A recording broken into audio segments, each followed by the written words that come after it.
عمر کی شہادت ہے. یہودی بول اٹھا, کافر بول اٹھا, اگر 6 مہینے عمر دنیا میں اور رہتے تو دنیا میں کوئی کافر موجود نہ ہوتا. 6 مہینے. اور جب اس بطل جلیل کا جنازہ اٹھا, اللہ بخاری پڑھیے نا, اللہم ارزقنا شہادت فی سبیلک, اللہ بسترے کی موت نہ دینا, شہادت کی دینا. عمر شہید ہوئے, مسجد نبوی میں نماز پڑھاتے, اور جب جنازہ اٹھا تو مدینے کا پھر پیچھے جو دلیر بچے وہ مولا علی تھے. مولا علی, جناب عمر کا جنازہ اٹھا تو سب سے پہلی ہائے جو نکلی وہ حضرت علی کی زبان سے نکلی, اور حضرت علی کی ساری داڑھی آنسوؤں سے بھر گئی. لوگوں نے کہا کہ علی کیا ہوا؟ فرمانے لگے تم دیکھ نہیں رہے جنازہ کس کا اٹھا ہے, پلٹ کے دیکھو تو صحیح, تم پتہ نہیں یہ کون گیا ہے. کہ حضور کیا ہوا؟ آپ فرمانے لگے عمر اس طرح کے کام کر کے گیا ہے, اب ان کے رستوں پہ کون چلے گا؟ کون اس کے جگر راہ وفا میں میں نقش ایسے چھوڑ آیا ہوں, میں جس منزل سے گزرا ہوں وہ اب تک یاد کرتی ہے.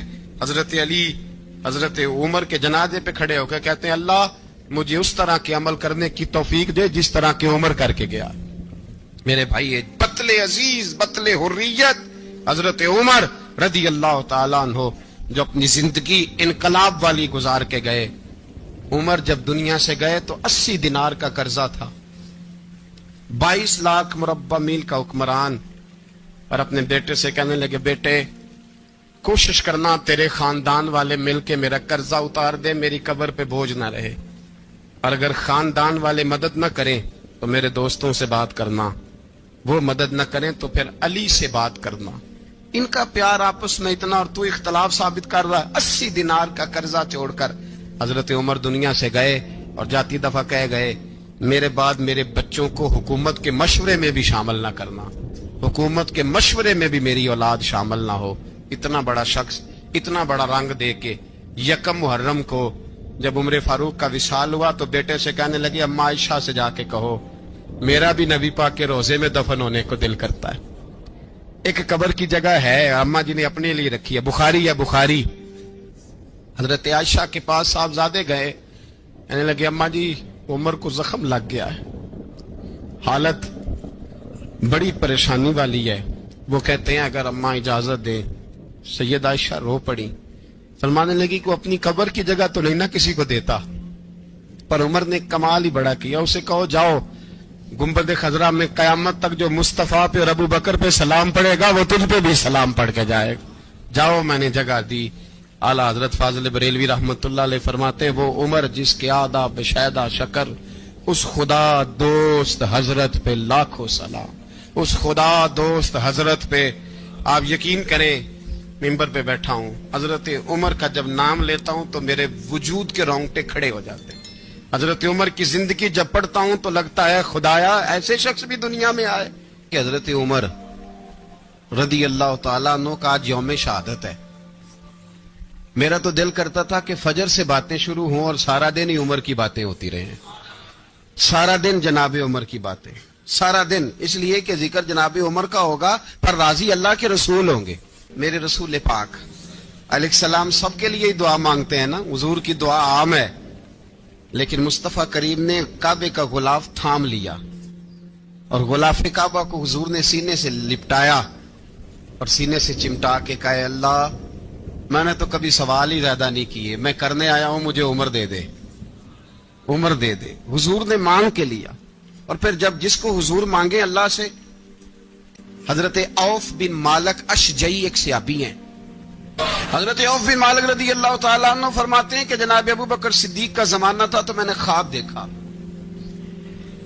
میں نے خواب میں جناب عمر کو دیکھا, اور میں نے دیکھا کہ کوئی کہنے والا کہہ رہا ہے کہ عمر وہ ہے کہ اللہ کے رستے میں کوئی اسے جتنا مرضی برا بھلا کہے یہ پرواہ نہیں کرتا. کس کے رستے میں؟ بولے سارے. اس کا مطلب ہے اللہ کے رستے میں لوگ برا بھلا بھی. قرآن مجید نے کہا وَلَا يَخَافُونَ لَوْمَةَ لَائِمٍ, کچھ لوگ ایسے ہیں جو برا بھلا کہنے والوں کی پرواہ نہیں کرتے. اور دوسری بات میں نے یہ دیکھی کہ عمر خلیفہ بنے گا, اور تیسری بات میں نے خواب میں یہ دیکھی کہ عمر شہید بھی کیا جائے گا. عمر شہید بھی ہوگا. یہ میں نے 3 باتیں خواب میں دیکھی. فرماتے ہیں میں نے آ کے خواب حضرت ابو بکر صدیق کو سنائی. وہ خلیفہ تھے. وہ کہنے لگے ٹھہر جا, میں عمر کو بلاتا ہوں, اس کے سامنے دوبارہ سنانا. اس کے سامنے فرماتے ہیں میں نے بلایا حضرت عمر فاروق کو, آ کے بیٹھے. خواب شروع ہوا. کا ایک بات تو میں نے یہ دیکھی کہ آپ ملامت کرنے والے کی پرواہ نہیں کرتے. دوسرا آپ خلیفہ بنے گے. جناب عمر کہنے لگے چپ کر, ابو بکر کے سامنے ہی کہہ رہا ہے, چپ کر, خلیفہ کے سامنے ہی کہہ رہا ہے. تو ابو بکر صدیق کہنے لگے عمر اسے کہنے دو, مجھے لگتا ہے رب کی رضا یہی ہے کہ میرے بعد اگر مصطفیٰ کا منبر ملے تو عمر کو ملے, اسے کہنے دو, کہنے دو. حضرت عمر رضی اللہ تعالیٰ عنہ کو تیسری بات کہی. حضرت عوف بن مالک نے کہا آپ شہید کیے جائیں گے, میں نے خواب دیکھی ہے. نیک لوگوں کے خواب بڑی حد تک سچے ہوتے ہیں. کہا میں نے خواب دیکھی ہے. تو حضرت عمر کہنے لگے شہید تو دلیر لوگ ہوتے ہیں, شہید تو دلیر, جسے سارا زمانہ دلیر کہہ رہا ہے وہ اپنے بارے میں کیا کہہ رہا ہے؟ کہتے ہیں شہید تو دلیر, میں تو کاہل سا آدمی ہوں, سست آدمی ہوں, میں تو اتنا کام ہی نہیں کرتا. تو یہ خواب تو نے جو ٹھیک ہے دیکھا ہے نا, پھر سے دیکھنا. تو ابو بکر صدیق فرمانے لگے عاجزی نہ کر, انکساری نہ کر, تو جو کہہ رہا ہے ٹھیک کہہ رہا ہے, لیکن مجھے سن کے شکر بھی ہوا ہے اور افسوس بھی ہوا ہے. افسوس اس بات کا کہ تیرے جیسا بطل عظیم چلا جائے گا, اور شکر اس بات کا کہ رب تجھے زندگی بھی اعزاز والی دے گا, اور شہادت کی موت دے کے اللہ تجھے موت بھی عزت والی عطا فرمائے گا. اللہ موت بھی تجھے عزت والی دے گا, تجھے کاہلوں جیسی موت اللہ. حضرت فاروق اعظم رضی اللہ, او بھائی یہاں تو اس زمانے کا سب سے بڑا مسئلہ پروٹوکول ہے. ہم چھوٹے طبقے سے لے کر بڑے سارے پروٹوکول کے قائل ہیں, پر حضرت عمر رضی اللہ تعالی, حضرت عمر کی سادگی اور پھر جناب عمر کی عاجزی, جب انسان اپنے اوپر سوار کر لیتا ہے نا, سوار کر لیتا ہے, میں بدکار پرانا خادم, کسے در ملی نی ٹوئی, تے واصف یار نے نظر جو کی تھی تے واصف ہی. میں اکثر سوچتا ہوں حضور نے جہاں بھی کہا نا, فرمایا میرے بعد نبی ہوتے تو خطاب کے بیٹے عمر ہوتے. حضور نے فرمایا عمر جس رستے سے جاتا ہے شیطان وہ رستہ بدل جاتا ہے. نبی پاک صلی اللہ علیہ وسلم نے فرمایا میرا عمر وہ ہے کہ اس کی زبان پر حق جاری ہے. حضور علیہ الصلوۃ والسلام نے فرمایا 950 سال حضرت جبریل میرے عمر کی شان بیان کریں تو ان کی عظمت ختم نہیں ہوتی. 950 سال جبریل عظمت بیان کرے تو ختم نہیں ہوتی. یہ بات ہے حضرت عمر کی, اور فرمایا عمر ابو بکر کی نیکیوں میں سے ایک نیکی ہے. یہ شان ہے عمر فاروق رضی اللہ تعالیٰ عنہ کی. حضور نے فرمایا میرے بعد نبی ہوتے تو عمر ہوتے, جس گلی سے عمر آئے شیطان رستہ بدل جائے. میرے عمر فاروق کی شان 950 سال بیان ہو تو ختم نہ ہو. عمر کی زبان پر اللہ حق بیان کرتا ہے, جو عمر کہتا ہے وہی رب کر دیتا ہے. حضور ساری زندگی فضیلتیں بیان کرتے رہے, عمر جواب میں کیا کہتے ہیں؟ کوئی بتائے نا کہ یہ والی حدیثیں کبھی عمر نے بھی روایت کی ہوں کہ حضور نے میرے بارے میں یہ کہا ہے. یہ روایتیں وہ روایت نہیں کرتے. ان سے جب لوگ کہتے عمر تیری بڑی بات ہے تو عمر رو پڑتے, کہتے میں تو اونٹ چرانے والے باپ کا بیٹا ہوں, میں تو اونٹ چرانے والے باپ کا بیٹا, اونٹ چرا. اس سے آگے عمر گئے ہی نہیں ساری زندگی, اس سے آگے لفظ ہی نہیں ادا کی. اور میں تو بھائی اونٹ چرانے والا, میرا باپ تو اونٹ چرایا کرتا تھا, 10 اونٹ تھے, میری ڈیوٹی ہوتی تھی, سنبھالے نہیں جاتے تھے, ابا ڈنڈوں سے مارتا تھا.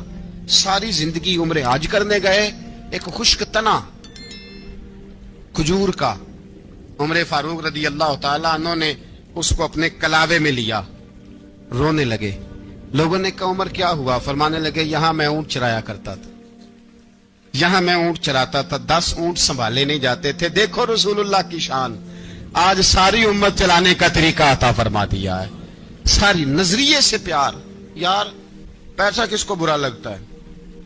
سارے صحابہ مل کے آئے, کہنے لگے عمر فاروق سے کہنا ہے نبی پاک کے زمانے میں تو ظاہراً غربت تھی, ابو بکر کے دور میں بھی غربت تھی, اب تو بڑا محال ہے. عمر سے سفارش کرو کہ عمر نیا کرتا پہنا کرے. ملکوں کے سفیر آتے, عمر وہی پھٹی پرانی چادر اوڑھ کے اور وہی کئی جگہ پہ پیوند لگے سوٹ پہن کے سفیروں کے سامنے بیٹھ جاتا ہے. عمر کو مشورہ دو, طے ہو گئی بات. سب نے جب مشورہ دے لیا تو سارے کہنے لگے یہ بتاؤ شیر کی مونچھ کو ہاتھ کون لگائے گا؟ کہنا کس نے ہے؟ بندہ بھی تو ڈھونڈو نا۔ نے کہا جناب میرا یہ خیال ہے کہ مولا علی شیر خدا کہیں گے، کیونکہ جس شخص کی عمر کو سب سے زیادہ حیا کرتے دیکھا وہ شیر خدا مولا علی ہے رضی اللہ تعالی علی کہیں گے، اس لیے کہ جناب علی تو کئی دفعہ جب گفتگو کرتے تھے تو حضرت عمر چپ کر جاتے تھے اور فرماتے تھے علی نہ ہوتا تو میں ہلاک ہو جاتا۔ تو کہا علی سے کہو۔ جناب علی شیر خدا کو بلایا، کس کام کے لیے؟ جی اللہ اکبر۔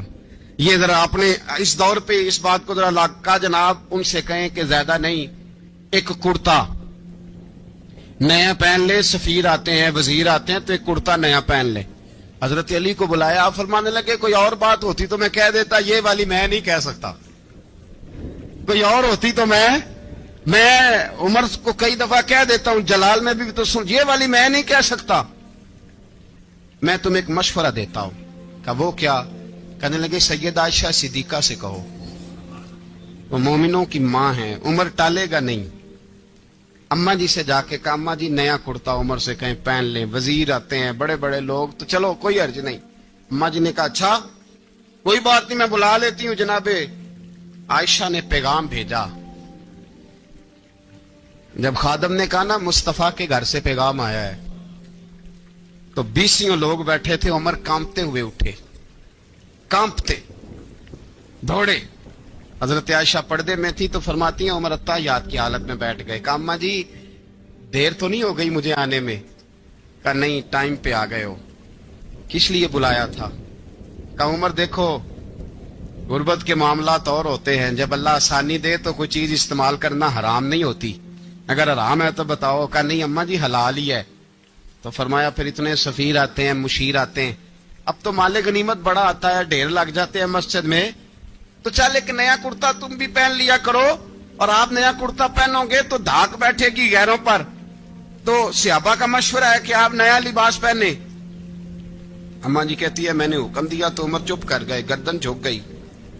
تھوڑی دیر کے بعد سیدنا عمر فاروق نے سر اٹھایا تو داڑھی پہ آنسو گر رہے تھے، رو پڑے، کہنے لگے پاک محبوب کی پاک بیوی جیسے حکم کرتی ہو میں حاضر ہوں، پر مجھے وہ والا لباس پہنانا جو میرے مصطفیٰ نے پسند فرمایا ہے، اگر یہ رنگ رسول پاک کا ہے تو میں حاضر ہوں، اور اگر نبی پاک کا نہیں تو پھر جیسے آپ حکم کریں۔ جناب عائشہ کہتے ہیں عمر روئے تو میں زیادہ روئی، میرا پلو بھیگ گیا آنسوؤں سے۔ میں نے کہا عمر آپ جائیے۔ عمر یوں نکلے تو جو صحابہ کھڑے تھے وہ کونے میں تھے، سارے آ گئے۔ کہا اماں جی کیا بناؤ؟ فرمایا بھائی تم سب جو باتیں کہتے ہو وہ اپنی جگہ ٹھیک ہیں، پر عمر جو بات کرتا ہے وہ سب سے زیادہ ٹھیک ہے۔ عمر جس پہلو پر بات کرتا ہے وہ یار ایسی عاجزی، ایسا رنگ، ایسا انداز، ایسا طرز حیات، ایسی زندگی، اولاد کے معاملے میں لوگ بزدل ہو جاتے ہیں، بزدل۔ پر حضرت عمر کا بیٹا مصر گیا، وہاں سے کمائی کر کے لایا، تجارت کرنے گیا، لاکھوں کا مال۔ کون سا باپ ہے دنیا میں جس کا بیٹا باہر سے پیسے لے کے آئے تو ابا تفصیل پوچھے کہ بیٹا کہاں سے کمائے، کہاں سے لایا، کتنے ملے، کیوں آئے؟ کون سا باپ تفصیل پوچھتا ہے؟ ابا تو کہتا لا صحیح اور تعریفیں کرتا ہے میرا بیٹا بڑی کمائی کرتا ہے۔ کبھی پوچھا ہے اس سے کہ ڈیوٹی صحیح دیتا ہے کہ نہیں؟ کبھی پوچھا ہے کہ تو ایمانداری کی روزی لاتا ہے کہ حرام کی کماتا ہے؟ یہ باپ کی ذمہ داری ہے، یہ اماں کی ذمہ داری ہے۔ پھر کہتا ہے بیماری کیسے آ گئی، پریشانی کیسے آ گئی؟ تو نے کبھی سوال کیا اپنی اولاد سے؟ حضرت عمر فاروق رضی اللہ تعالیٰ عنہ کا بیٹا مصر سے پیسے کما کے لایا تو جناب عمر نے بلایا، فرمایا بیٹے اتنی تو تیرے پاس راس ہی نہیں تھی، تھوڑے سے تو پیسے لے کے گیا تھا، اتنی کمائی کیسے ہو گئی؟ اتنے تو پیسے نہیں تھے صاحب، کہاں سے کمائی لائے؟ اس نے کہا ابا جی وہ جو میرے چچا ہے نا مصر کے گورنر، آپ کے دوست، انہوں نے میری مدد کی ہے۔ فرمایا جتنے لوگ گئے تھے سب کی ہے مدد اس نے؟ کہا نہیں صرف میری کی۔ فرمایا تیری کیوں کی؟ تیری کیوں کی؟ کہا حضور آپ کے دوست ہیں۔ فرمایا چپ کر، حضور انہوں نے مجھے اتنے پیسے دیے، میں نے کاروبار میں ڈالے تو نفع آیا تو میں ان کی رقم دے کے۔ فرمایا خاموش ہو جا، باقی جتنے لوگ گئے تھے سب کی مدد کی اس نے؟ کہا نہیں حضور صرف میری کی۔ فرمایا اس نے تیری مدد نہیں کی، اس نے خلیفہ کے بیٹے کی مدد کی، اس لیے کہ وہ خلیفہ کو اپنے حق میں نرم کر سکے۔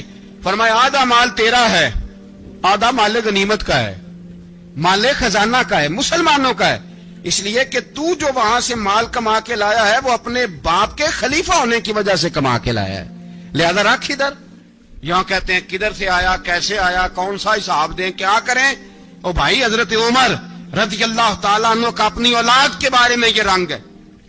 ایک جنگ سے نا خوشبو آئی، خوشبو بڑی مہنگی ہوتی تھی، عرب میں خوشبو آج بھی بڑی مہنگی ہے، وہ زیادہ استعمال کرتے ہیں۔ میری باتوں کی سمجھ آ رہی ہے میرے بھائی؟ بڑی مہنگی خوشبو تھی۔ جب وہ خوشبو آئی تو حضرت عمر نے کہا، گھر میں پہلے پہنچی